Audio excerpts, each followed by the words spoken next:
Hello student, welcome to Effort English class.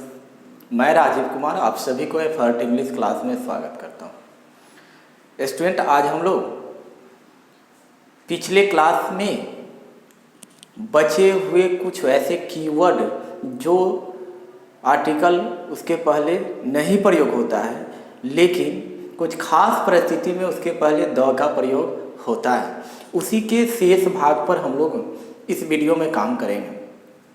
और यहाँ से एग्ज़ाम में बहुत क्वेश्चन को पूछा जाता है, विशेष करके कम्पिटिटिव एग्ज़ाम में हायर लेवल के जो होते हैं उसमें बहुत क्वेश्चन पूछे जाते हैं। जैसे बैंक है, एसएससी है, एनडीए, एयरफोर्स, नेवी, ये सब के एग्ज़ाम में जो क्वेश्चन होते हैं बहुत यहाँ से पूछे जाते हैं।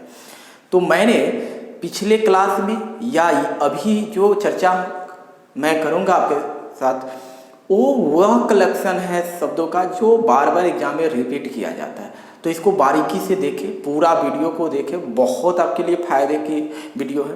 इसमें जो वर्ड यूज किया गया वो बहुत उपयोगी, क्योंकि यही एग्जाम में बार बार रिपीट किया जाता है। आज जो हम लोग हैं आर्टिकल के 17वें सेशन पर है।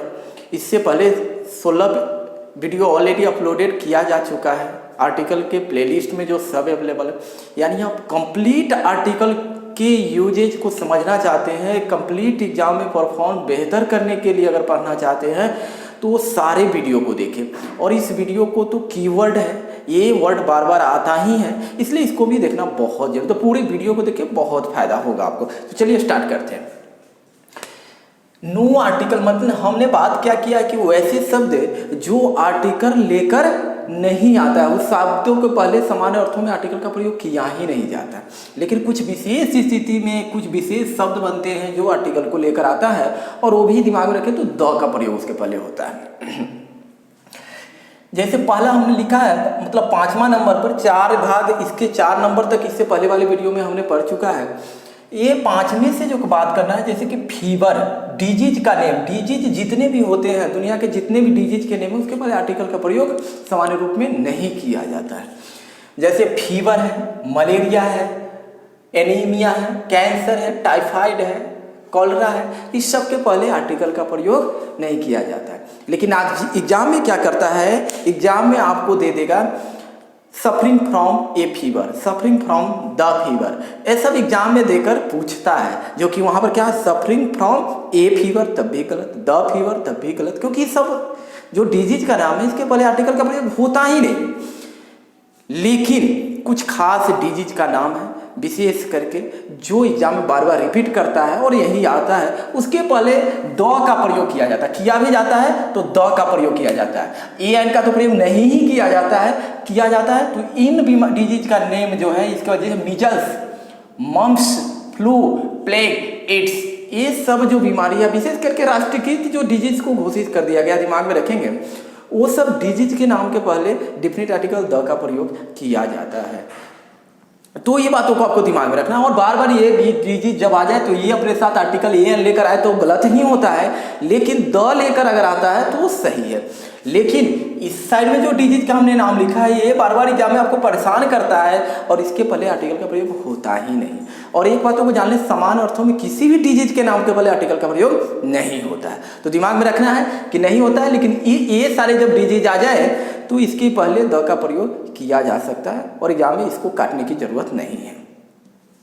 नेक्स्ट देखते हैं हम लोग 6 नंबर में, मंथ, वीक के नेम, मतलब किसी भी महीना का नाम आ जाए, महीना का नाम आ जाए, सप्ताह में 7 दिन में से किसी का भी नाम आ जाए, साल में 12 महीने होते हो 12 में से किसी का नाम आ जाए, और या कोई तिथि आ जाए, मतलब डेट आ जाए, तो उसके पहले आर्टिकल का प्रयोग नहीं किया जाता है। लेकिन एग्जाम में क्या करता है, एग्जाम में आर्टिकल का प्रयोग इसके पहले भी करके दे देता है, जो कि एग्जाम में एरर बनता है। तो उसी को मैंने लिखा है, मंथ का नाम कोई आ जाए, वीक का नाम, सप्ताह का नाम कोई आ जाए, सप्ताह में कोई भी दिन जो सप्ताह में आता है वो आ जाए, नेम में जो आ जाए, और डेट आ जाए तो नहीं होता।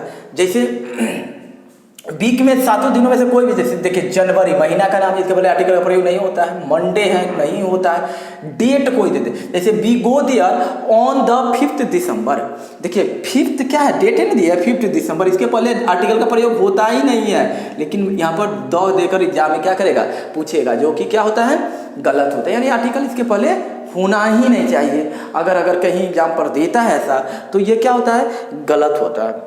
लेकिन मैंने पिछले क्लासों में बात की थी, दुनिया का कोई भी नाउन अगर रिलेटिव प्रनाउन करने का मतलब है जो इंट्रोगेटिव प्रनाउन की तरह भी काम करता है, हु, हुम, हुज, व्हिच, ये सब जो डैट, ये सब जो होते हैं, या प्रीपोजिशन में ऑफ के पहले आ जाए तो उसके पहले द का प्रयोग होता है। अच्छा देखिए, ऑफ आया है ना, 10th ऑफ अगस्त लिखेंगे तो गलत हो जाए, आपको लिखना पड़ेगा द 10th ऑफ अगस्त। देखिए ऑफ से पहले आ गया है ना, इस कारण। देखिए द डे बिफोर स्टडी, यहाँ पर कोई निश्चित डे की बात हो रहा है, the day before study, the day after tomorrow. जैसे इसी तरह से रहता है द डे आफ्टर टुमारो। ये सब वर्ड जब रहता है तो ये अपने साथ द को लेकर आता है, वो दिमाग में रखना भी है। इसके बाद आगे अलग पूछता भी नहीं है, जब भी पूछता है तो यही है। मेरा जो 10 सालों से जो सेट का एक्सप्लेनेशन करने का जो तजुर्बा है ऑफलाइन क्लास में, उसके आधार पर बता रहे हैं हम आपको कि इससे बार नहीं पूछता है। आप इसको बारीकी से देखें, नोट बनाएं और कभी कभी देखते रहें, जिससे आपको एग्जाम में प्रॉब्लम नहीं हो, बहुत फायदा होगा इससे। एक कीवर्ड और देखिए दिमाग में, देखिए 7 नंबर में देखिए एट, बाई, आफ्टर, बिफोर, और उसके बाद दिए या नाइट, अगर वर्ड में से कोई आ जाए, डे नाइट कहने का मतलब है डे आ जाए या नाइट आ जाए, तो उसमें आप दिमाग में रखिएगा, उसमें आर्टिकल का प्रयोग नहीं किया जाता है।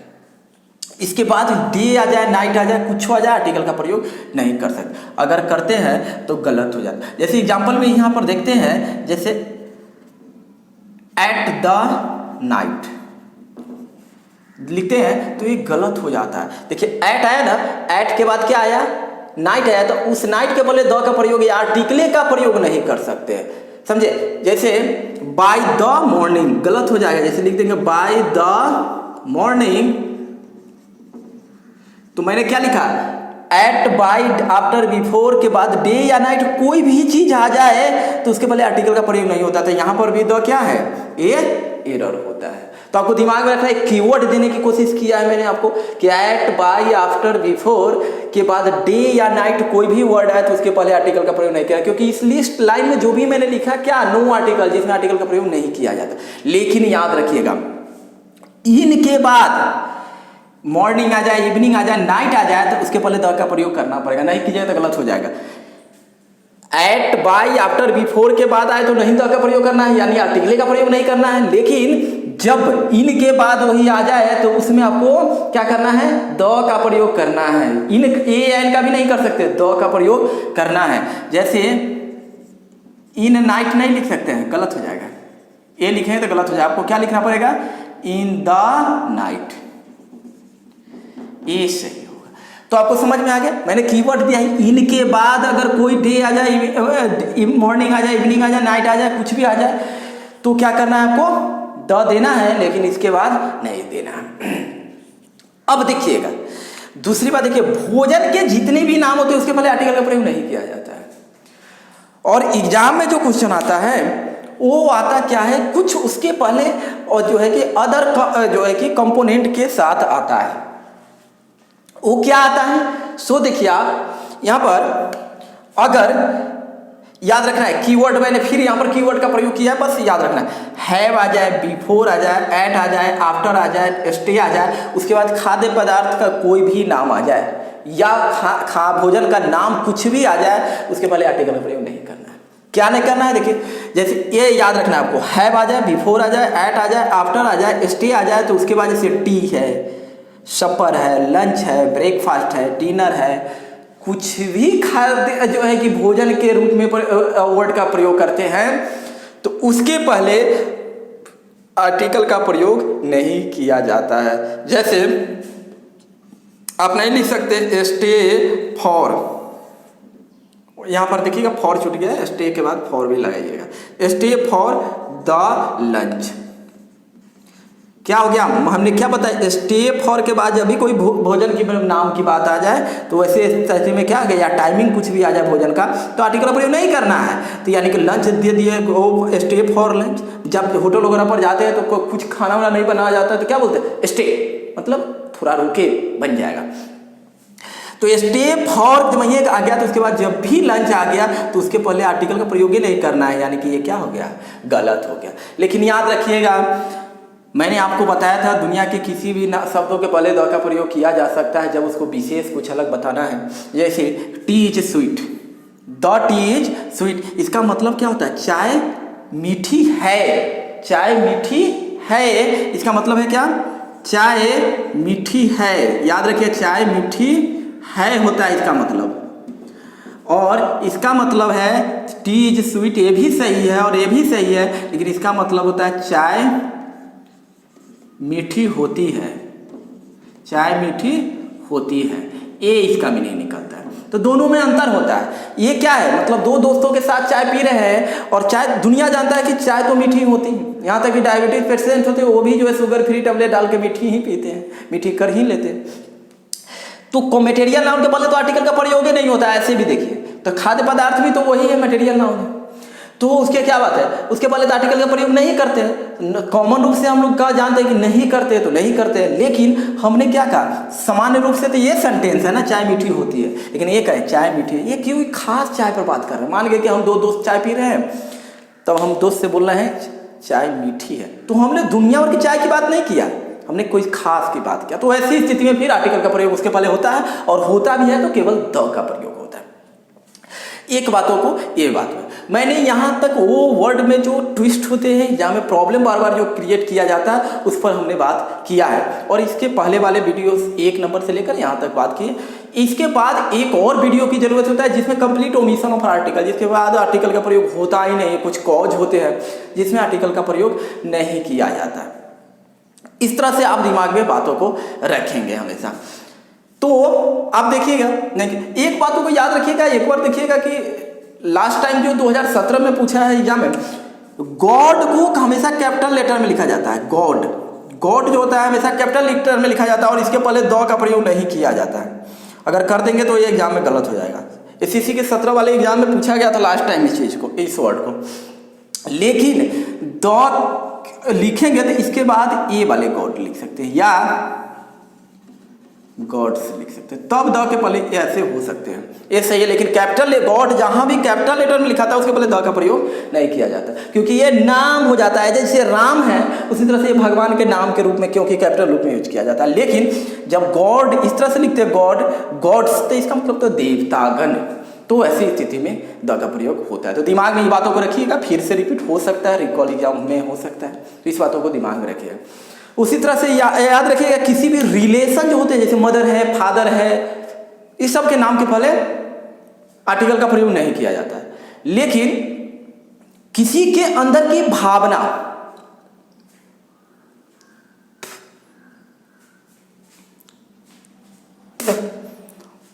किसी के अंदर की भावना जागृत हो जाए, कहने का मतलब है, आपका मान गए कि किसी के रोड पर कोई बच्चा जा रहा है, गिर जाता है, गिर जगह जर जाता है, तो कोई बगल से महिला जाती है, महिला जाती है तो वो उसकी माँ नहीं है वो महिला, लेकिन उसकी माँ अंदर की ममता जाग जाती है, यानी ममत्व जाग जाती है माँ, तो वहाँ पर माँ की भावना से, तो वो ममत्व जो होती है उसके रूप में जो मदर का प्रयोग करे, तो वहाँ पर द का प्रयोग होता है। ऐसे कॉमनली किसी भी रिलेशन के नाम के पहले आर्टिकल का प्रयोग नहीं होता है।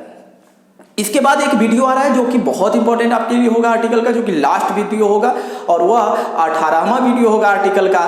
तो इसलिए अब जो है कि उस वीडियो को आप देखेंगे निश्चित रूप से, क्योंकि वहाँ से भी एग्जाम में बहुत क्वेश्चन आएंगे, और इसके बाद आर्टिकल का द एंड हो जाएगा। और मैं उम्मीद करता हूँ कि आपके आने वाले एग्जाम में सारे आर्टिकल के सेशन को देखने के बाद कोई भी क्वेश्चन नहीं छूटेगा। विशेष रूप से जो एग्जाम में कम्पिटेटिव आजकल हो रहे हैं उसमें निश्चित रूप से नहीं छूटेंगे। सेट बनाएंगे, आप देख लेंगे, खुद को देखेंगे कि आपका जजमेंट बेहतर है, आप बेहतर परफॉर्म कर रहे हैं। तो वीडियो के साथ लगातार बनने रहें। मैं इसी तरह से अगले भी अन्य वीडियो लाता रहूँगा जो कि कंप्लीट कॉम्पिटिटिव एग्जाम से रिलेटिव होगा, और आपके सारे समस्या दूर होते रहेंगे। तो वीडियो के साथ लगातार बने रहें, चैनल को सब्सक्राइब कर दे, लाइक कर दे, और अच्छा लगे तो शेयर भी कर दे। Thank you, all the best.